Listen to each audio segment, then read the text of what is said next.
형의 제물 드림 얘기가 나오죠. 가인은 땅의 소산으로 제물을 삼아 여호와께 드렸다. 이런 표현의 말씀이 나옵니다. 그런데 가인은 땅의 소산의 제물로 여호와께 드렸는데 첫 열매를 드렸다는 말은 없습니다. 그렇죠? 첫 열매를 드렸다는 말씀은 분명히 없습니다. 여기서 우리는 아벨과 가인의 헌신의 질적 차이를 발견할 수 있습니다. 똑같이 하나님께 헌물을 해도 질적인 차이가 있는 것입니다. 하나님은 그것을 보십니다. 그 마음을, 그 중요한 질적인 차이를 보신다는 것이죠. 그러므로 여러분, 우리가 여기서 중요한 것은 첫째 것의 의미가 뭐냐, 그것입니다. 도대체 첫째 것이 뭐냐 하는 거죠.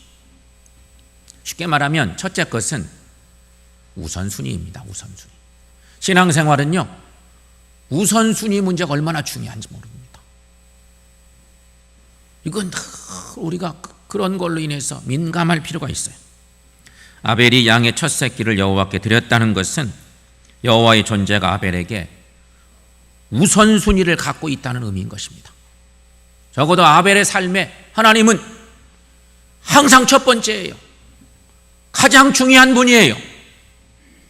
그것이 아벨의 신앙의 삶 속에 철저하게 있었어요. 아벨은 자기 인생의 첫째이신 하나님께 그래서 첫째 것을 드리고 싶은 마음이 항상 있었어요. 하나님이 그걸 보신 것입니다. 사랑하는 여러분, 생각해 보세요. 나는 신앙생활을 하면서 어떤가? 하나님 앞에 나는 어떤가? 사랑하는 여러분, 아벨처럼 첫째 것을 하나님께 드리기를 힘쓰는 우리 모두가 되시기를 축원합니다. 성경에는요, 이런 말씀이 몇 번 또 나옵니다. 잠언의 말씀에서 이런 강조를 하는 내용을 우리가 압니다. 잠언 3장 9절 말씀에 내 재물과 내 소산물의 처음 익은 열매로 여호와를 공경하라. 이 잠언에 있는 이런 명령의 말씀이죠. 이 말씀 우리가 익숙합니다. 잘 아는 말씀이에요. 첫째 제물로 하나님을 공경하라.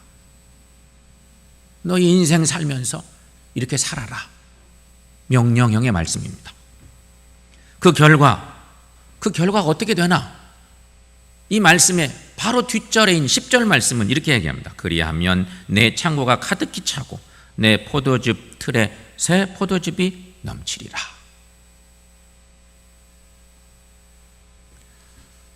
그러니까 이게 아벨의 이 첫째 것을 귀하게 여기며 하나님께 드렸던 삶의 정신이, 신앙 정신이 잠언의 말씀에 그대로 녹아 있습니다. 이것을 끝나지 않습니다. 예수님도 제자들에게 하나님께 대한 헌신의 우선순위를 요청하신 바가 있습니다. 마태복음 6장 33절 말씀에 첫 대목은 이렇게 나갑니다. 너희는 먼저 그의 나라와 그의 의를 구하라.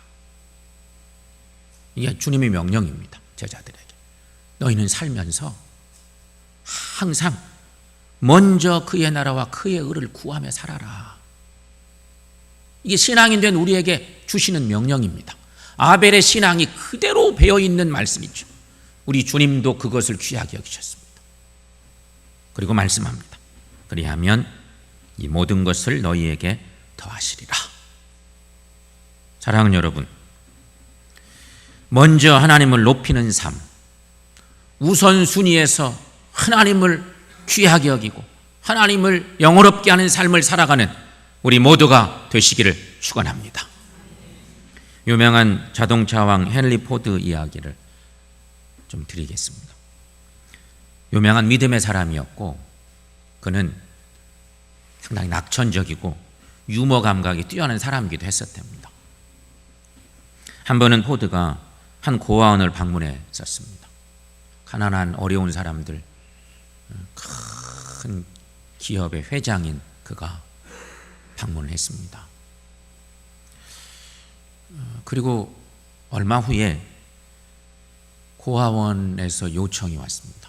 고아원 강당을 짓는데 좀 후원을 해 주시면 좋겠다는 요청이 왔습니다. 본인이 갔다 온 고아원에서 요청이 왔으니까 그 요청에 응해서 포드는 2,000파운드를 헌금하기로, 후원하기로 약정을 했답니다. 사실은 뭐 큰 맘 먹지 않고 그냥 2,000파운드 후원하겠습니다 약정을 했습니다. 그런데 그 다음날 신문에 포드 회장님이 2만 파운드를 후원한다고 하셨습니다. 이런 신문 기사가 났답니다. 신문이 잘못 보도된 거죠. 2,000파운드 한다고 그랬는데 2만 파운드 후원한다고 지역 신문에 떡 나고 만 거예요. 큰일 났어요. 잘못된 기사를 보고 고아원 측에서 더 놀랐습니다. 그래서 사과를 하면서 바로 정정 보도를 해드리겠습니다. 저희가 잘못한 것 같습니다. 그래서 그냥 난리가 났습니다. 그랬더니 포드가 한숨을 쉬면서 이렇게 말을 했답니다. 할 수 없지요. 다 주님의 뜻 아니겠습니까? 제가 18,000파운드를 더 내드리죠. 그 대신 강당이 완공되면 입구에 이런 글귀나 써주시면 좋겠습니다. 헨리 포드의 뜻이 아닌 하나님의 뜻을 따라 헌금을 드립니다. 유명한 이야기입니다. 그렇습니다, 여러분. 헌금은 우리 존재의 첫째 이유가 되어 주신 하나님의 뜻을 따라 우리의 최선을 드리는 일입니다. 이게 헌금 정신의 중요한 의미입니다. 따라서 헌금은 하나님을 인생의 우선순위로 삼고 사는 사람들이 믿음으로 고백하는 믿음의 행위, 그것이 헌금인 것입니다. 성도 여러분, 하나님을 예배할 때마다, 하나님 앞에 있을 때마다 첫째 것을 하나님께 드리고 내 마음을 드리는 신실한 믿음의 사람들 다 되시기를 축원합니다. 두 번째, 믿음은 좋은 것을 드리는 일입니다. 아벨은 첫째 것을 드렸습니다. 그건 성경의 중요한 포인트입니다. 양의 첫 새끼를 드렸다. 근데 그 뒤에 있는 본문의 말씀이 또 하나 있는데 기름을 드렸다는 것입니다. 성경 말씀에 보면, 여러분, 기름은 구약시대에 가장 좋은 부분을 의미하는 그런 의미로 쓰였습니다. 그래서 제물의 기름 부분은 반드시 태워서 하나님께 드렸습니다. 그러니까 기름은요, 구약시대에는 가장 중요한 거였어요. 고기 중에 가장 중요한 게 무슨 뭐 살치살이니 뭐 이런 게 아니고 기름 부분이었어요. 기름 부분. 그때 개념은 그랬던 거예요. 그래서 가장 중요한 기름 부분은 하나님의 것이라 생각해서 하나님께 태워서 드리는 번제를 드린 것이, 이게 그 당시 개념인 것이죠. 여러분, 지금은 전혀 그렇지 않죠? 지금은 그 개념이 달라졌습니다. 요즘은 우리가 영양 과다 시대를 삽니다. 요즘은 다이어트와 전쟁합니다. 전 세계가 비만과의 전쟁, 미국은 특별히 더, 우리나라도 거의 마찬가지죠.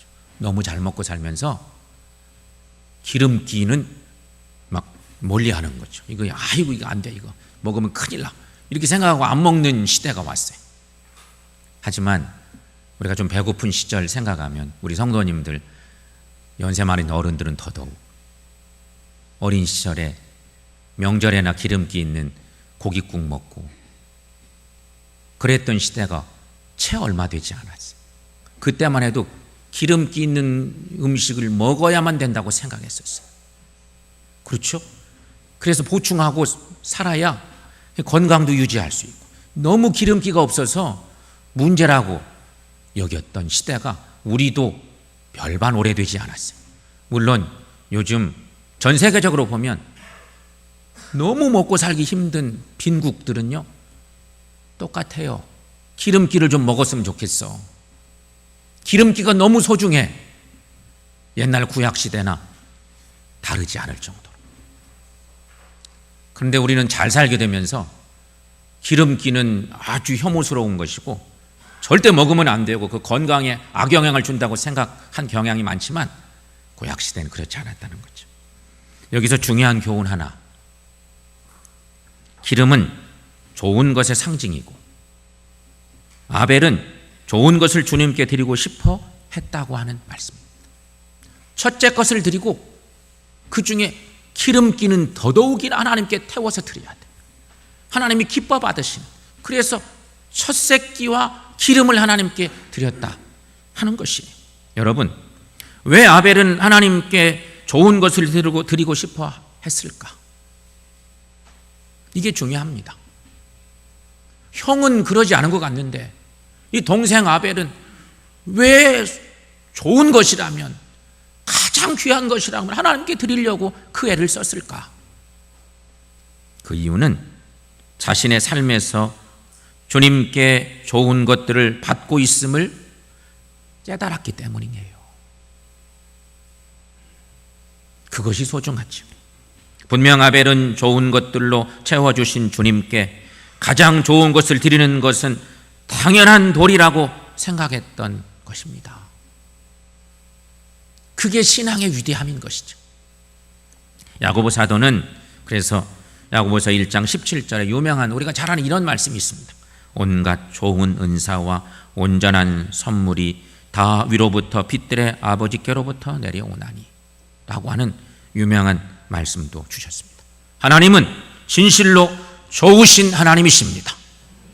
그러니 어찌 하나님께 좋지 않은 것을 드릴 수 있겠습니까? 그러므로 헌금은 하나님의 선하심을 체험한 사람들이 그 영적인 감동을 표현하는 방법, 그것이 헌금인 것입니다. 헌물은 거기에 있는 것이죠. 시편 기자는 시편 116편 12절에서 그래서 이런 표현도 합니다. 여호와께서 내게 주신 은혜를 무엇으로 보답할꼬? 영적인 감동이 있는 믿음의 사람들, 아벨의 신앙의 전철을 밟는 사람들, 비슷한 신앙 고백을 해내고 있는 것이죠. 문제는 오늘날 많은 그리스도인들이 이런 감동을 상실한 채 인생을 살고 있다고 하는 사실입니다. 언제부턴지 영적인 감동들을 우리가 잃어버리고 산다는 것이죠. 감동대로 하지 못할 때도 많고. 사랑하는 여러분, 하나님의 선하심에 대한 영적 감동이 우리 안에 회복될 수 있기를 축원합니다. 그래서 아벨의 믿음, 가장 귀한 것이라면 주님께 드리는 그런 신앙의 삶이 우리에게도 있기를 축원합니다. 세 번째 믿음은 나 자신을 드리는 일이라 하는 것입니다. 우리가 헌금 정신을 묵상할 때마다 늘 강조하는 교훈 하나는 헌금은 결코 물질의 문제가 아니라 하는 것입니다. 헌금은 여러분 존재의 문제입니다. 헌금을 통해 우리는 돈이 아닌 존재를 드리고 우리의 정신을 드리고 우리의 마음을 드리는 일이라. 고린도후서 8장을 보면 바울 사도가 고린도 교회 성도들에게 마케도냐 교인들의 헌금 정신을 칭찬하면서 이런 유명한 말씀을 우리에게 알려준 바가 있습니다. 고린도후서 8장 5절 말씀인데 여러분 거기 한번 읽어보겠습니다. 우리가 바라던 것뿐 아니라 그들이 먼저 자신을 주께 드리고 또 하나님의 뜻을 따라 우리에게 주었도다. 아멘. 거기 말씀 보면 자신을 주께 드리고, 마케도냐 교인들이 너무 신앙적으로 모범이 되어서 그것을 표현하면서 고린도 교인들에게 신앙적인 교훈을 주면서 썼던 표현의 말씀입니다. 자신을 주께 드렸다. 신앙 정신의 중요한 의미인 것이죠. 아프리카 선교사 리빙스턴에 관한 예와, 이것도 여러분 많이 들은 얘기인데, 리빙스턴이 어렸을 때 교회에서 선교 집회에 참석했었답니다. 저도 어렸을 때는 초등학교 다닐 때도 그냥 부흥 집회 한다고 그러면 다 참석한 기억이 있어요. 초등학교 한 3, 4학년 때부터 새벽에도 참석하고 일주일간 하는 부흥 집회 어른들하고 똑같이 참여하고 밤에도 낮에도 다 참석하고 은혜 많이 받고 그랬으니까 동서양을 막론하고 다 그런 일들이 있지 않았겠어요? 리빙스턴도 어렸을 때 교회에서 행한 선교 집회에 참석했어요. 집회에 참석한 사람들 중에 많은 사람들이 선교 집회에 참석했으니까 어려운 나라의 어려운 지역을 돕는 선교 헌금을 작정하고 막 헌금을 드리고 있었어요. 하지만 어린 리빙스턴은 헌금이 없었어요. 드릴 헌금이 없어. 그래서 그냥 마음만 바쁘고 아프고 나도 좀 멋지게 헌금 드리고 싶은데 아무 예물이 없으니까. 그래서 리빙스턴은 고민하다가 강단으로 나가서 무릎을 꿇고 헌금 드리는 그 시간에 이 꼬맹이가 이렇게 고백했다는 거 아닙니까? 저는 아프리카를 위해서 저 자신을 바치겠습니다. 유명한 선교사와 관련된 예화 이야기입니다. 막 소리를 치면서 저는 아프리카를 위해서 제 몸을 바치겠습니다. 막 이렇게 약속을 하나님 앞에 한 것입니다. 그리고 실제 이 약속대로 그는 그렇게 살았습니다. 유명한 선교사로, 우리에게 영원한 신앙의 귀감이 되는 훌륭한 선교사로 살았던 것입니다. 오늘 본문을 여러분 다시 보시면 아벨의 예물에 대해서 하나님이 그 예물에 대해서 증언하심이라 이렇게 전하고 있습니다. 이 말은 그 예물에 담긴 아벨의 헌신을 하나님이 친히 인정하셨다는 그런 말씀입니다. 창세기 4장 4절 말씀, 결국 창세기에 있는 얘기를 히브리 기자가 히브리서 11장에서 얘기한 건데, 창세기 4장 4절을 보면 아벨이 예물을 드린 후에 하나님이 아벨과 그 제물을 받으셨다라고 기록하고 있습니다. 첫 새끼와 기름으로 드렸더니 하나님께서 아벨의 제물 그것을 받으셨다, 그렇게 말씀합니다. 여기 중요한 것은 하나님께서는 제물이 아닌 아벨이라는 인간을 먼저 받으셨습니다. 하나님은 제물보다도 더 중요한 아벨의 헌신을 보셨습니다. 그래서 헌금은 돈의 문제가 아닌 존재의 문제입니다. 우리는 헌금 얘기하면 우리도 모르게 그냥 막 알레르기 반응을 보여서 우리도 모르게 신앙에 손해가 나는 일들을 많이 경험하는 경우가 있어요. 그냥 잘 들어봐야 되는데 귀를 확 닫고 마음을 닫아서 다음에 들려오는 얘기들이 전부 다 내 마음을 휘비는 것처럼 그렇게 되는 경향이 있거든요. 그런데 여러분, 우리 하나님은 물질이 중요한 게 아니라 마음이에요. 아벨을 받으셨다는 거, 아벨을. 그 정성을 다하는 우선순위를 더 귀하게 여기는, 하나님을 귀하게 여기는 그 아벨의 신앙을 보시고 그를 먼저 받으셨다고 하는 얘기인 것입니다. 성도 여러분, 우리 주님은 우리를 위해서 목숨을 바치셨습니다. 여러분 믿습니까? 그것을 고백하면서 우리가 신앙의 성장을 이루는 것이 고난주가 아니고 부활주일이었습니다. 지금 우리는 부활주일을 한 달 정도 이제 지나서 부활절 절기를 살고 있는데, 분명한 건 여러분, 우리 예수님은 우리를 위해서 목숨을 바치셨어요. 십자가에 죽기까지 복종하셔서 그걸로 끝나는 줄 알았더니 부활하셔서 영원한 생명이 되어주셨어요. 제자들도 겁나서 다 도망갔다가 부활하신 주님을 만나고 새로운 신앙의 삶을 살고 전 세계에 복음을 전하면서 그렇게 하나님의 나라를 이뤄낸 거죠. 그렇다면 여러분, 우리를 위해 목숨을 바치신 주님께 우리 자신의 목숨을 바치는 상징적인 사건이 있다면 그것이 바로 헌금 드림이라 표현할 수 있어요. 그러나 사실 우리에게는 하나님께 목숨을 바치겠다고 고백하는 것보다 구체적인 헌금으로 헌신하는 것이 더 어려울 수도 있는 시대를 살고 있다는 것입니다. 솔직히 말하면 우리가 그렇게 살고 있습니다. 성도 여러분, 오늘 말씀에 비추어서 나의 마음과 내 정성을 들이는 믿음의 삶을 점검해 보시고 나 자신을 드리며 주님을 기쁘시게 하는 귀한 삶을 사는 우리 모두가 되시기를 축원합니다. 사랑하는 성도 여러분, 아벨을 통해서 오늘 우리는 우리의 신앙을 돌아보았습니다. 나는 아벨을 따라갈 만한가? 믿음의 선배인 아벨을 따라갈 만할까? 얼마쯤이나 따라가고 있을까? 우리를 돌아봅니다. 그래도 우리는 따라가 보려고 노력을 하며 사는데 부족한 건 많습니다.